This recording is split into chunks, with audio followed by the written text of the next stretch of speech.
guys! Magandang hapon. Welcome to Wendy's Bacoor. SM Bacoor. Okay. We're celebrating the birthday of Kuya Michael. I lost Kuya Michael. Ginawa niya yung payo maliwan. Kaya ako naka-pink, wearing pink because we're kaka-pink. So, celebration namin pag Kuya as kaka-pink. Birthday niya last Friday. Tapos bigla siyang nag-message kung hindi mo daw ako busy today.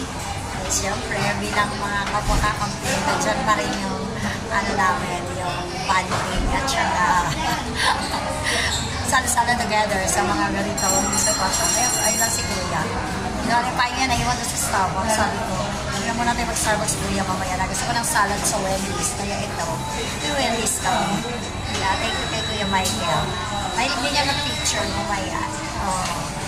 Kuya Michael ay long time Kuya ko na sa grupo. Active pa ako as vlogger lang. Since na sinorget ko na. Hindi naman sinorget. Pero, kumbaga, hindi na ako nag-active sa mga ano-ano. Pero, of course, still kakambing ako. I'm proud of that. Walang pake. Kung sino man. Kaya yun, siguro. Birthday niya kasi kaya invited niya. Sabi ko, Wendy's lang yung gusto ko, chicken and salad is enough. Diet pa rin yan, ha? O, diba? Kaya yun. Thank you si Kuya. Kasi, naiwag tayo. Doon pa sa kami ng Starbucks. Sabi ko, mamaya na kami mag-Starbucks after kumain. Meron pa chicken. May taste the chicken. Crunchy. Chicken nila.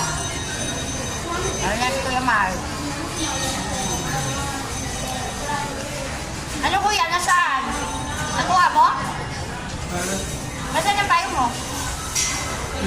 Nawala? Opo. Nawala na, hindi makita na. May kumuha agad? Oh my God. Ito ba naman tayo yung pinagsagaan? Kaya na po. Mag-vlog pa ako. Tapusin ko muna para mag-10 minutes. Sabi ko, happy birthday sa'yo. Mamaya natin mag-picture. Tapusin naman ang video. Okay, bye!